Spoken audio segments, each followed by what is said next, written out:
Los últimos días de la Segunda Guerra Mundial. La muerte del Reich.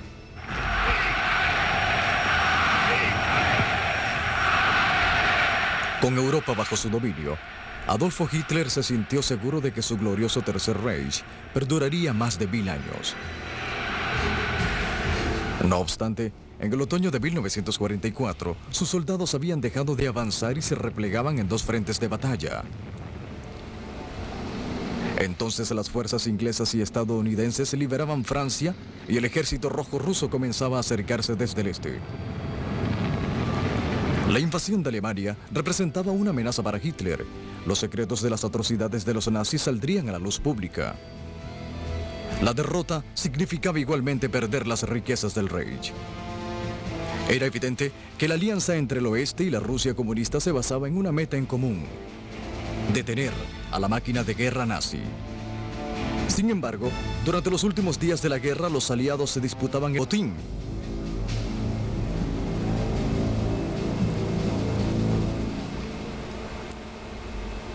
Hitler estaba convencido de que el punto débil de los aliados era el puerto belga de Amberes, su línea de abastecimiento. Así que en diciembre de 1944 decidió jugar su última carta: invadir Amberes. De este modo, los aliados se verían obligados a regresar a Inglaterra, como lo habían hecho 4 años antes en Dunkirk.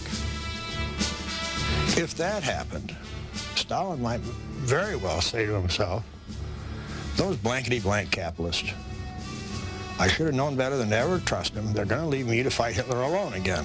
I'm going to cut a deal with Hitler and make a peace. It was Hitler's dream that this would happen. Contra los consejos de sus generales, Hitler movilizó 14 divisiones de infantería hacia el frente occidental. Germans have declared radio silence in that area, and we don't even infer anything from the radio silence. It has been called the largest intelligence debacle of the war. The Germans had decided that they were going to pick a time when the weather was so bad that our Air Force would be essentially grounded. And they selected that time, and it was, in fact, exactly right from their point of view. En la mañana del 16 de diciembre, el ejército alemán atacó el punto más débil de la línea del frente estadounidense. They captured thousands of American soldiers when 2 regiments of the 106th Division are forced to surrender when they run out of ammunition and food. They make a substantial advance into Belgium, part of Luxembourg. En lo que se conoce como la Batalla de las Ardenas, 600.000 soldados estadounidenses fueron enviados a detener el avance alemán.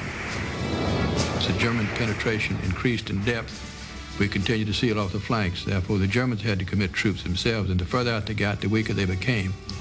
The Germans' first objective was to get some gasoline, and they were stopped by the 30th Infantry Division, Combat Command B, the 3rd Army Division, the 81st Airborne. They blocked a place called Stavelot and kept them from getting 3 million gallons of gas. Al agotarse el combustible de los alemanes, el cielo de Bélgica comenzó a despejarse. Los aliados supieron aprovechar la situación. We had no anti-aircraft guns left to fight with. My unit blew ours up after our fuel to transport them ran out. From the Christmas day on, the sky was clear and they were absolutely impossible to move during the day without having immediately a P-47 Thunderbolt in your neck and shooting on you. Every minute there were planes, and not a single German plane was there. En menos de un mes, los soldados alemanes volvieron al lugar donde habían comenzado, pero produjeron cientos de miles de bajas en el frente occidental. Eisenhower felt at the end of the thing the bulge had been the best thing that could possibly happen for the Americans, because the Germans had come out from behind their fortifications and made it possible to kill Germans on the west side of the Rhine River, which meant that many fewer to defend the Rhine and that many fewer to have to kill once you got over the Rhine. A partir de la humillante derrota de los alemanes en Stalingrado, el Ejército Rojo comenzó a ganar terreno alemán en el frente oriental. Por órdenes de Hitler, los soldados destruyeron todo lo que encontraron a su paso al emprender la retirada. They conducted a scorched earth policy on the maximum possible scale. They drove farm animals back. They destroyed the railroad tracks. They blew up all the bridges. They burned down all the buildings. When they evacuated northern Finland and a part of Norway in late 44, early 45, the Germans quite deliberately destroyed every single building, every single house, hut, bridge, church, anything standing. Al luchar en lo que quedaba de las arrasadas tierras de Hitler en Polonia, el Ejército Rojo invadió el campo de concentración nazi Auschwitz. En este lugar, más de 1 millón de judíos fueron asesinados despiadadamente. 12.000 prisioneros morían diariamente en las cámaras de gas.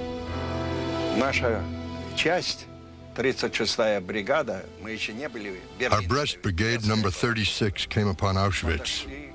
I remember the piles of bodies we found. They were stacked 20 and 30 people high. I knew the Germans had behaved brutally, but I didn't expect to see an oven made to burn people. We just didn't expect to see such terrible things. Cuando los informes sobre Auschwitz llegaron a las agencias de noticias, la mayoría no les dio importancia, calificándolos como propaganda soviética. A finales de febrero de 1945, los rusos liberaron Polonia. La Fuerza Aérea Soviética controlaba los cielos y el Ejército Rojo contaba con enormes cantidades de armamento y municiones.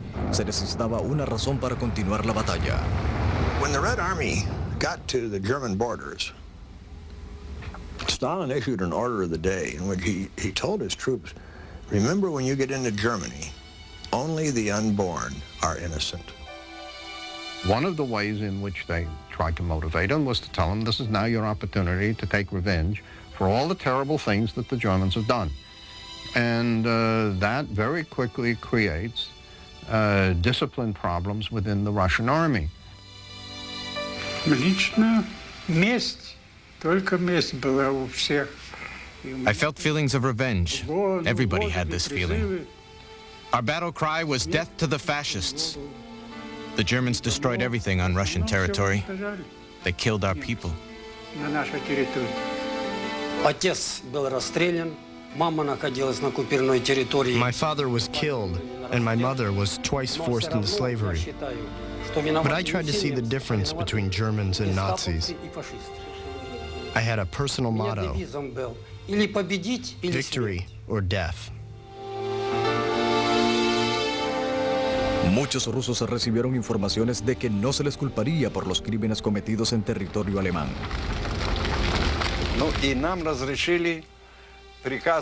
We were authorized by a special order of Marshal Zhukov to send parcels and packages back to Russia. So we went into offices, stores, and apartments, collecting anything of value. They're not only looting, but they are this kind of official policy of rape and murder. It's a very brutal, classic conquest army that the Red Army becomes as it rolls into Germany, and creating a whole onslaught of refugees, of course, before it. What you got was the greatest mass migration in history that almost nobody ever says a word about. And that was the movement of Germans out of Eastern Germany and Prussia, trying to get back across the Elbe River. The estimates run as high as 20 million people were on the move at any one time. Al reagruparse el ejército alemán en su tierra natal, debió enfrentar otro enemigo mucho más peligroso. Los bombarderos ingleses y estadounidenses volaban sin encontrar oposición alguna, en formaciones de 1000 a la vez.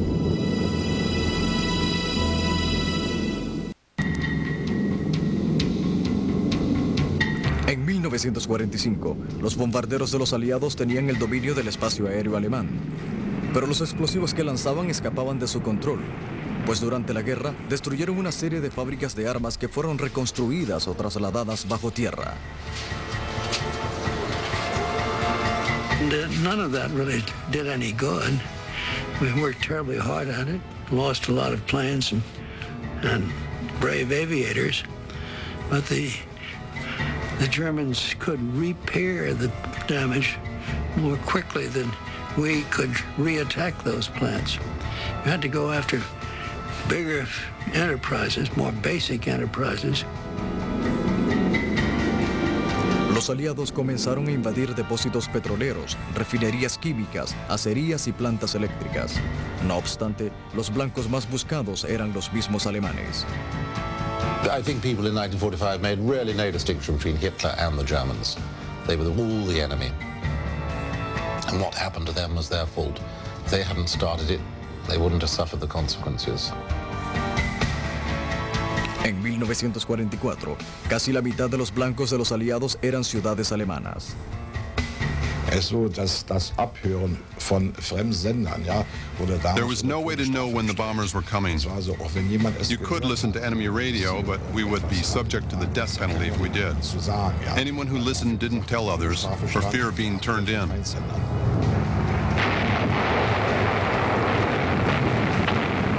Bombing was just terrible. At the front, you're used to artillery bombing, fire all the time. And but to see that in a city and know your wife and your children sit in the basement and these big bombs are dropped down, it was devastating. But of course the German Air Force had done the same thing with England, had bombed London and had bombed Coventry. So the German people knew that we had caused this to other people. Los alemanes jamás pensaron que se elegiría la ciudad de Dresde como blanco. Era famosa como centro cultural y carecía de valor militar. La ciudad era también el hogar de miles de refugiados que escapaban del oriente del país. Sin embargo, durante las primeras horas de la mañana del 13 de febrero de 1945, 870 bombarderos de la Fuerza Aérea Real sobrevolaron Dresde, lanzando miles de bombas explosivas. Flames rising air from the fires. It caused a column of hot air to go up from the center of the town and produce a strong wind from the outskirts to the center of town. And this burned everything up in a great big conflagration. Al alcanzar la temperatura de 1000 grados en Dresde, se generó una tormenta de fuego. Las llamas eran incontrolables. La velocidad del viento aumentó y avivó las llamas. They may pick up not just paper, very light things, but pieces of wood. They can pick up people. They can pick up anything the way a very strong storm or hurricane might. And what one gets, therefore, in a sense, is a fire that draws things into itself to burn. Durante los días siguientes, más de 500 bombarderos estadounidenses alimentaron la tormenta de fuego en Dresde. The heat for this fire is something that I don't think you can imagine. The hair burned off people's heads and on your arms, and some people just, they had the feeling that their clothing was burning on them. This is why my mother had tried to put wet cloths around us to protect us from this, but everything dried up immediately. As the temperature rises, things which ordinarily would not burn begin to burn, like the asphalt in the streets. Quite literally, the streets begin to burn. When I returned first with my grandmother to Dresden, after 2 or 3 days after the bombing, there were really piles of dead people, huge piles of dead people. And my grandmother said to me, "Don't look." Well, I looked anyway, and I asked her, "What is this? Are these dead people?" I will never forget these piles of people there. And this feeling inside, knowing that these were dead people, and yet nobody would explain this to me. En solo 4 días, aproximadamente 100.000 civiles fueron sofocados o quemados vivos. 11 millas cuadradas de Dresde fueron completamente arrasadas. Cuando el reporte de las bajas en Dresde llegó a Berlín, el ministro de propaganda Joseph Goebbels pidió la ejecución de prisioneros de guerra aliados para evitar otro bombardeo como el de Dresde. A pesar de que Hitler consideró la petición, nunca dio la orden. It was in a way a confession of the failure of strategic bombing that the Americans went over to city Dresden. It's the worst legacy of World War II. And we as Americans are as guilty as everyone else on this turning the city and the civilian into target.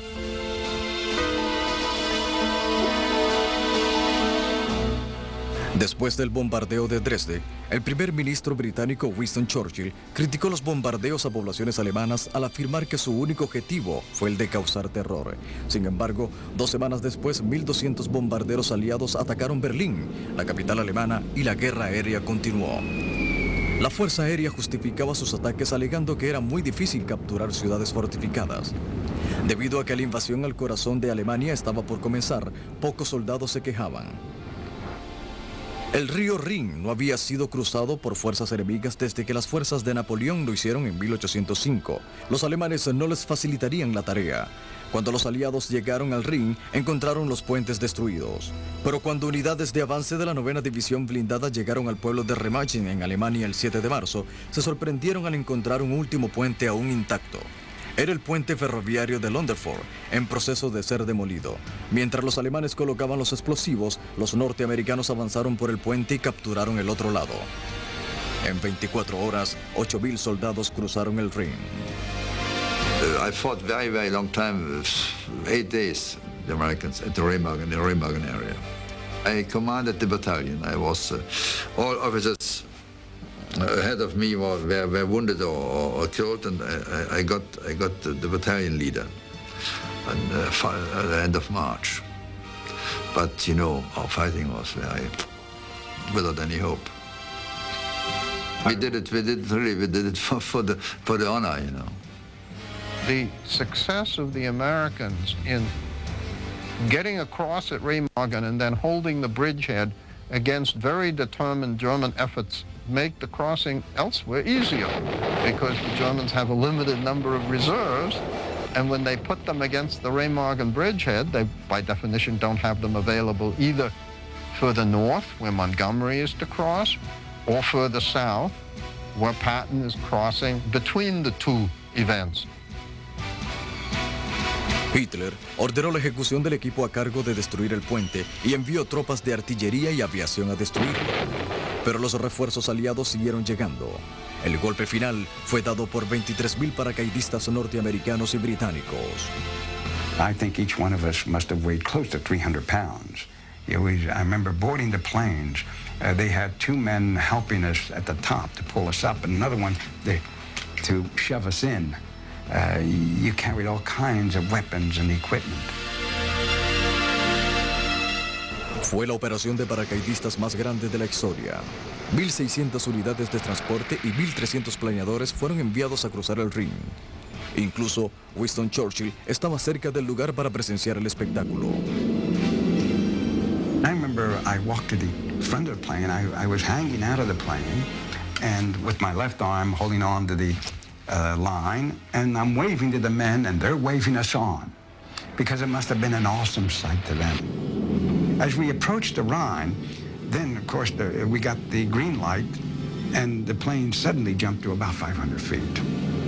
And as soon as we did that, the German anti-aircraft fire began its business, and a number of our planes were hit.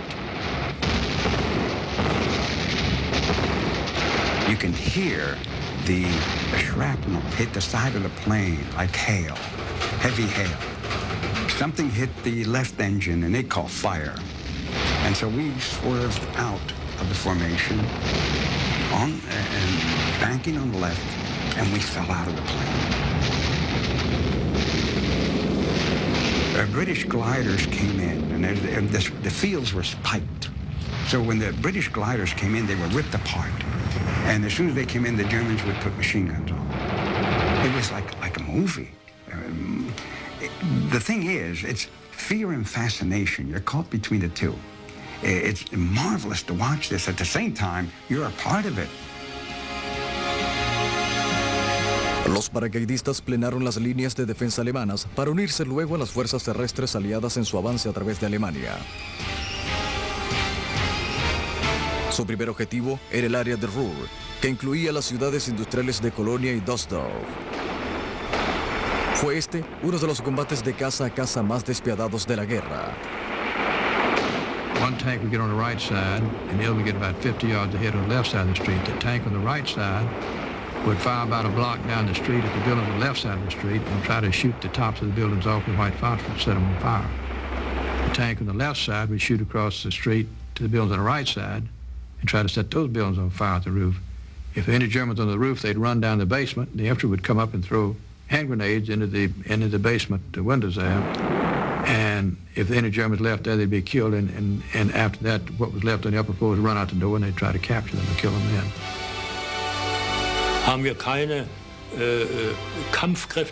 As we retreated, most of the German units looked very weak. I don't think there were any divisions ready to fight at this point, sad to say. How could we fight the Americans like this? Al cabo de 2 semanas, el área de Ruhr estaba rodeado por divisiones del 9º y el 1er Ejército estadounidense. 340.000 soldados Wehrmacht del Grupo B del ejército se rindieron. Fue la rendición en masa más grande de la Segunda Guerra Mundial.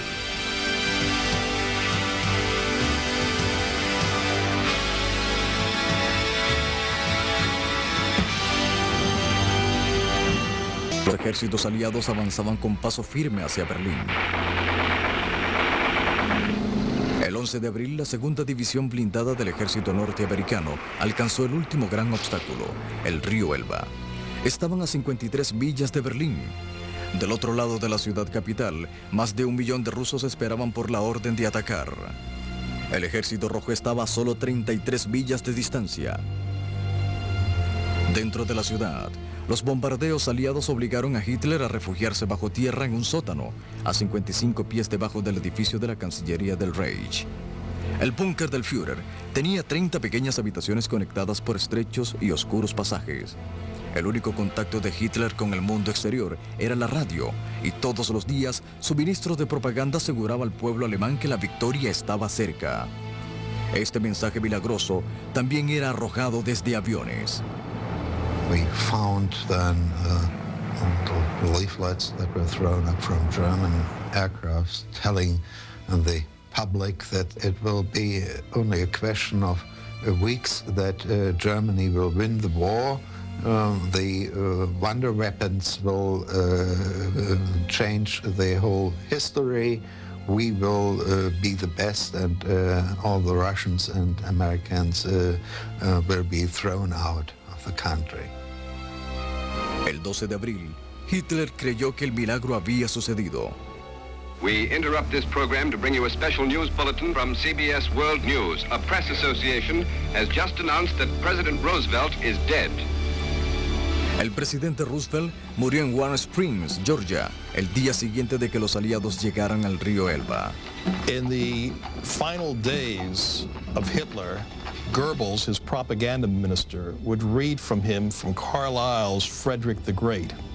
And the German ruler Frederick the Great was always a hero of Hitler. And there is a part in the book where Germany is being defeated, the Tsarina of Russia dies, and the Russian armies withdraw from the alliance that was fighting against the Germans. When on April 12th, the Germans receive word that Franklin D. Roosevelt, the American president, has died, Hitler in his mind immediately equates this with the Tsarina of Russia in Frederick the Great's time, and sees that the whole situation is now turned around and Germany can win. He just goes wacky with joy, and he gets to feel that this is a sign from the gods. I mean, he almost has a Wagnerian idea that somehow or another his enemy has been struck down and he, Hitler, is still alive. Hitler quería negociar un acuerdo para poner fin a la guerra mientras Alemania aún ocupaba parte de Noruega y Dinamarca. Él esperaba que el nuevo presidente estadounidense también estuviese cansado de la guerra. I, Harry S. Truman, do solemnly swear that I... He has very little knowledge of the conduct of the war. He and Roosevelt have met 3 times, twice for 15 minutes since the election. There's a map room in the White House where Roosevelt has always conducted the war. Truman has never stepped foot in that map room until after he becomes president. Como nuevo comandante en jefe, Truman no tardó en señalar sus intenciones a Hitler.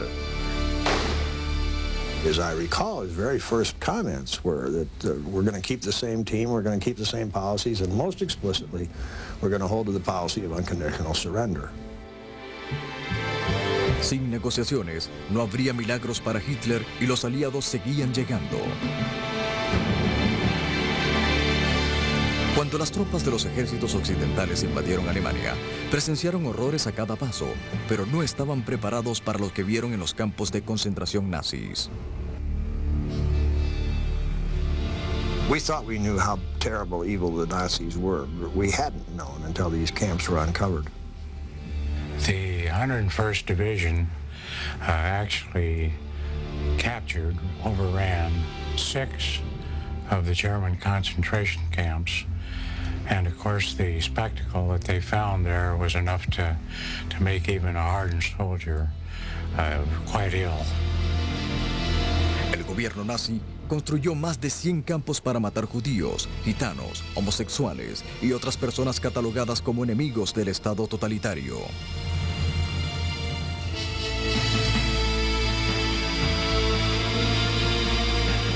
Eisenhower first saw them at the beginning of April of 1945, and his immediate reaction was to call on the world press to come and see. Eisenhower said, you come here and see, and you bring your cameras. I want you to be able to testify as I want to be able to testify 20, 30, 40 years from now that, yes, by God, I saw that with my own eyes. That did happen. En muchas ocasiones, los guardias de los campos intentaban huir antes de que fuesen capturados y no cremaban o enterraban los cadáveres. Eisenhower aprovechaba estas ocasiones para impresionar al pueblo alemán. He orders his troops at bayonet point to bring the Germans around that camp into the camp and let them see the horrors of the camp, and then he orders them to bury the bodies. He made George Patton come and see this camp and look at these inmates. He gave orders that as many troops as possible should go through these camps, all with one aim in mind. Eisenhower said, I know that someday there is going to be somebody come along and say this is all myth, that this never happened.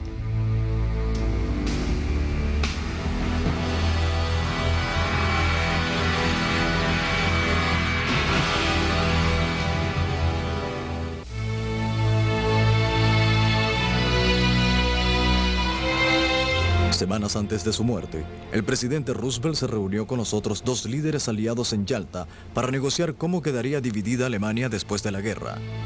Roosevelt y Churchill accedieron a cederle a Joseph Stalin una porción de Berlín y el 40% del territorio alemán que lo rodeaba. Pero luego Churchill se arrepintió. Al primer ministro británico le preocupaba que la Rusia comunista se convirtiera en un peligro para el mundo libre. Después de escuchar reportes de que los rusos habían masacrado a 4.000 oficiales del ejército polaco, Churchill sugirió que los aliados se encontrasen con los comunistas en el punto más al este posible. Berlín, dijo, debía ser el objetivo primario de las fuerzas angloamericanas. El general Eisenhower fue presionado a tomar Berlín antes que los rusos. El mariscal de campo Montgomery e incluso el general Patton apoyaban a Churchill. Pero antes de decidir, Eisenhower debía tomar en cuenta otros factores. Reportes de inteligencia aliados informaron que divisiones élite de la SS estaban acumulando gas venenoso cerca del refugio de montaña de Hitler. Este grupo era conocido como el National Redoubt. The fear was that if Hitler got up in those Alps with a couple of SS divisions or more, and maybe some V2s, and who knows what else, and most of all a radio, and Hitler could then get on the radio up there in the Eagle's Nest and broadcast to the German people and urge them to carry out acts of sabotage against the invaders, and could have made the whole occupation of Germany just an awful mess, just a real hell. Cuando Radio Hamburgo comenzó a transmitir reportes de los movimientos de la guerrilla Redoubt, los aliados temieron lo peor. The National Redoubt became a major factor in Allied planning. As General Eisenhower's troops were moving into Germany, he purposely sent Patton and part of his forces southward in order to capture and hold this area to prevent the Germans from using it. But it was all a farce.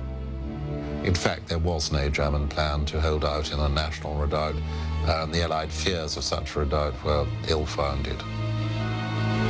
Eisenhower debería decidir pronto acerca de la toma de Berlín.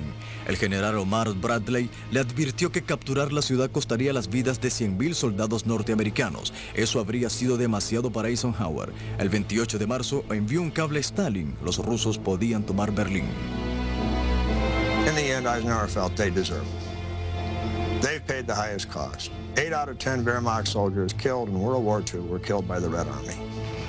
The Red Army took losses that were greater than all of the other Allies put together and multiplied. I think, in retrospect, there's no question Eisenhower made the right decision. Our taking Berlin would have been a propaganda victory, but would have cost more American lives. And because with the Russians about to take Berlin, it would not have accomplished that much. Pero una victoria con fines propagandísticos era exactamente el deseo de Stalin. En 1944, para deleite de las multitudes, hizo marchar soldados alemanes por las calles de Moscú. Para ese año, con el desfile comunista cercano, quería que hubiese una fiesta triunfal en la Plaza Roja. El Ejército Rojo comenzó el ataque al amanecer el 16 de abril, con órdenes de capturar la ciudad para el 1 de mayo.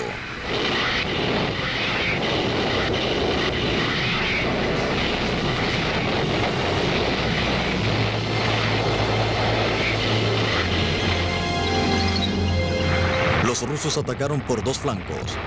El frente ruso comandado por el mariscal Velasulov atacó desde el norte, mientras el ejército ucraniano atacó por el sur.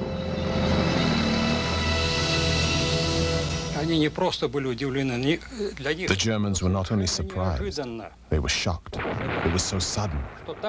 In the city of Sosan, south of Berlin, they left their stockpile of weapons and ran. Pero cuando los tanques rusos entraron a Berlín, se toparon con una fiera resistencia. Pocos soldados deseaban ser capturados por los rusos. In many houses and apartments, there were snipers shooting randomly. A lot of our combat engineers were killed. A lot of our tanks were destroyed. I remember many of the shots came from the windows. Gran parte de los combates fueron en contra del Volkssturm, un ejército de civiles, en su mayoría ancianos y niños, formado para defender la capital. El arma más preciada del Volkssturm era el lanzaproyectiles antitanque Panzerfaust. It was a dangerous weapon. I saw many teenagers with these Panzerfausts. It is easy to destroy tanks in the city, so we began firing in every direction. The Germans fought with fanatical desperation to hold Berlin. The Germans had poor access to Allied decisions, but they do seem to have found out about where the lines had been drawn on the map. They knew which would be the Russian zone and which would be the Western zones. They were fighting the Russians like hell to try and get as many people into the Western zones as possible. I had this little platoon of 34. The Russians were coming in on one side, a staff officer came along and I said, well, you have to hold this line as long as you can, let as many civilians go through, and take any able-bodied men, keep them here, and put them into your line and let them fight. The final attack was so strong, I mean, we just couldn't hang on anymore. We had hardly any ammunition left. And when the day was over, from our 34, we were 3 survivors. And I was a Russian POW.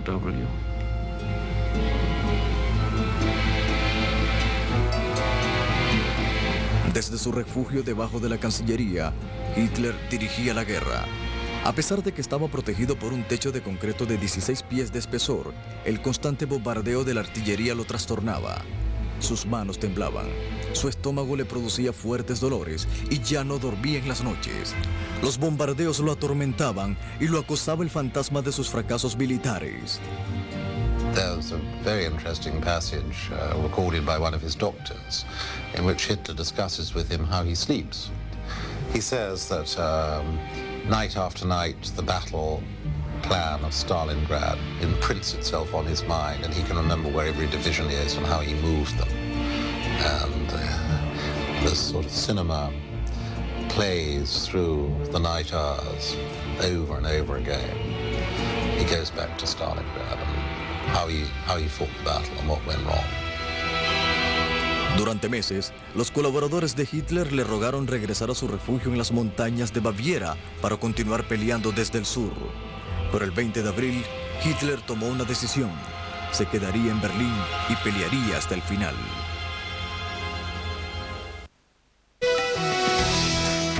Mientras la batalla por Berlín continuaba, Adolfo Hitler se aisló del mundo. Paranoico y sospechoso de todo el que lo rodeaba, atacó a sus consejeros más cercanos. Puso bajo arresto domiciliario al mariscal del Reich, Hermann Göring, comandante de la Luftwaffe, y ordenó la detención del Führer de la SS, Heinrich Himmler. Joseph Goebbels fue uno de los pocos que prefirieron quedarse al lado de Hitler y fue nombrado defensor de Berlín. Goebbels le aseguró al pueblo que la batalla sería decisiva para cambiar el curso de la guerra en contra de los bolcheviques. Cada reporte de la situación que llegaba a sus manos deprimía más a Hitler. Culpó a sus comandantes del ejército y también al pueblo alemán por los avances rusos.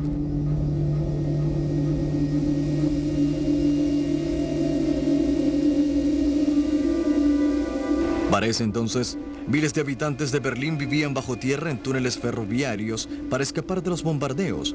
Pero Hitler temía que estos pasajes fuesen usados por los rusos para penetrar en la ciudad y ordenó que fueran inundados.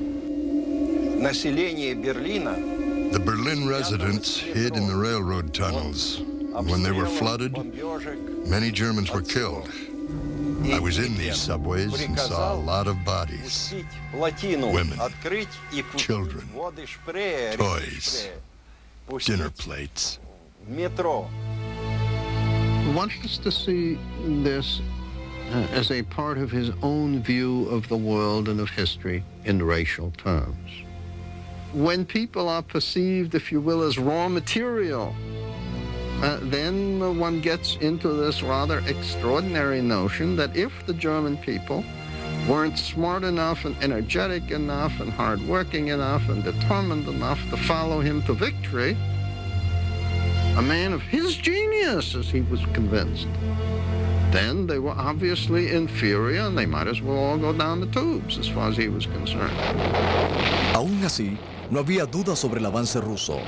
Ellos tenían en su poder 2 millones de proyectiles de artillería y los utilizaron todos para forzar su entrada a la ciudad. There was not really a completed defense line as far as I know, because nobody ever thought the Russians would penetrate that deep into Germany. And when they finally dug up some defenses, they were insufficient.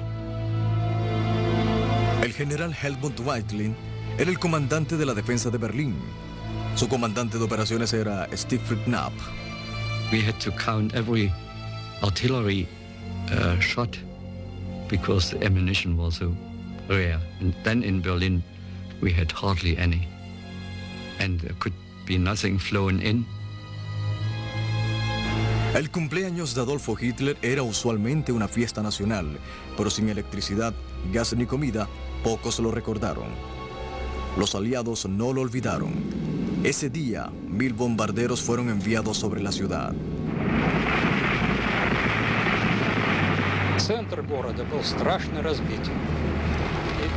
The center of the city was completely destroyed. Our Air Force operations were called off after the American strike. There were no more targets left to hit.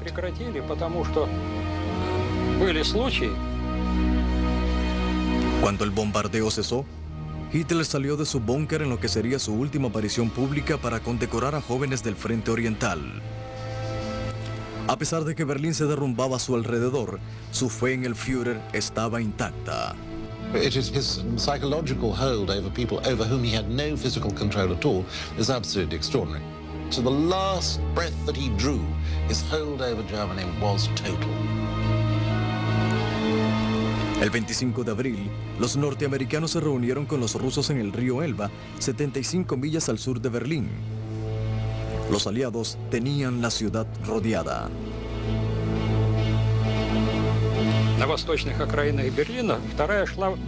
Once we had made a circle around Berlin, 2 days later, we established a second inner circle and moved in closer.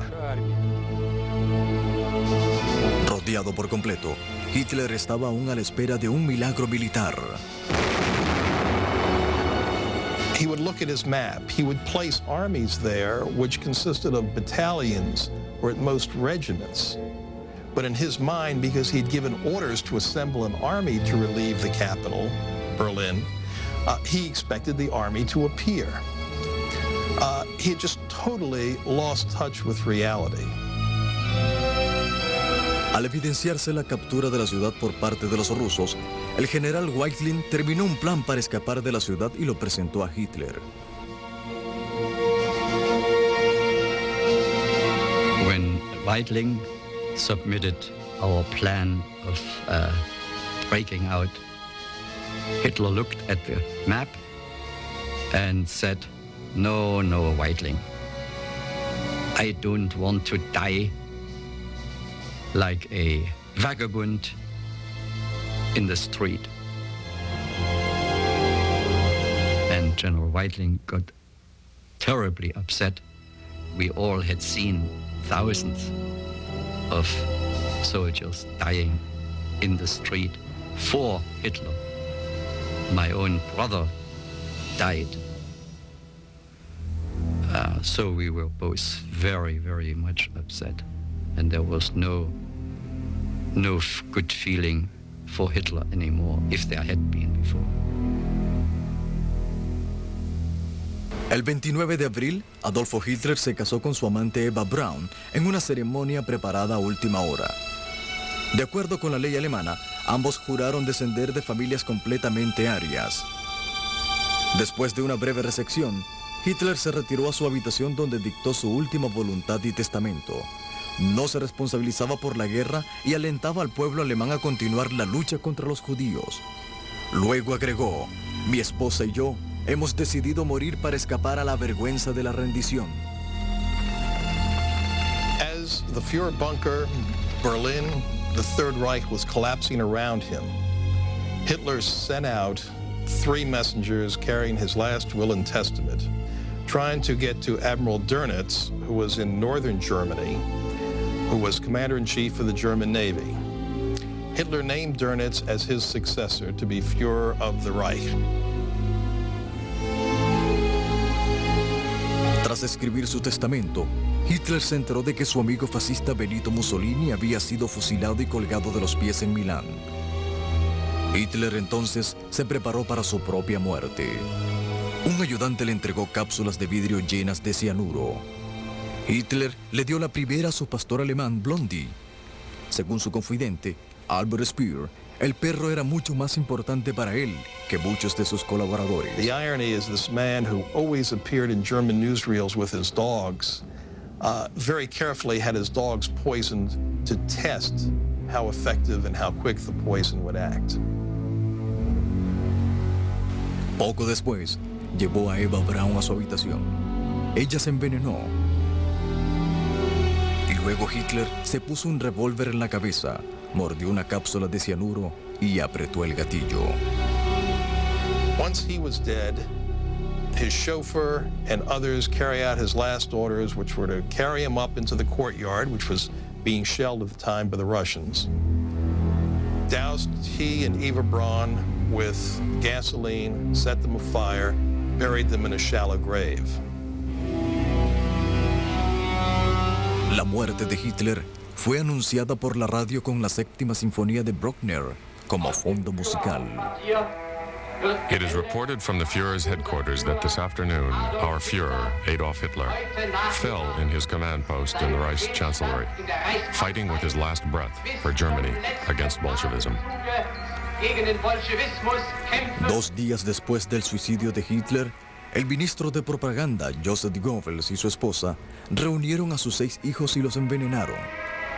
Luego, ellos mismos tomaron sus propias dosis de cianuro. Ese mismo día, a la batería de cohetes Kotushka de Moisés Dovinsky le fue asignado el cuartel general de Hitler como blanco. I experienced a great joy when I was ordered to fire upon the Reichschancellery.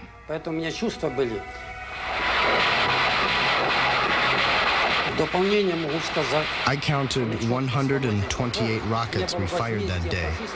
I said, "This is for my father, who was killed by the Nazis."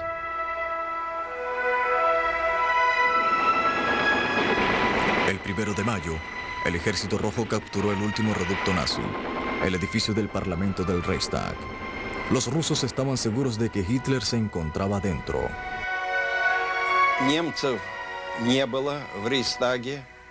I was in a unit of combat engineers that entered the Reichstag.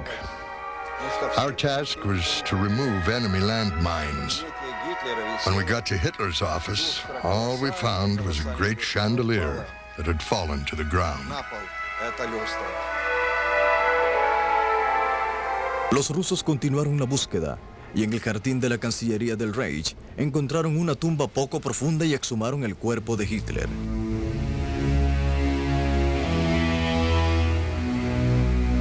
Un equipo de forenses obtuvo los registros dentales de Hitler y confirmó que el Führer estaba muerto.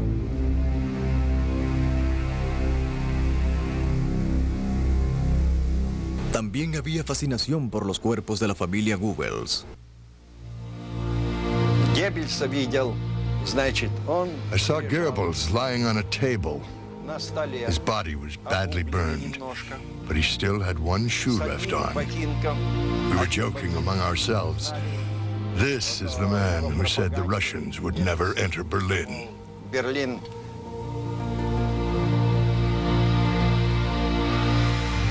Cuando la bandera comunista finalmente ondeó sobre el Reichstag, la batalla de Berlín había terminado.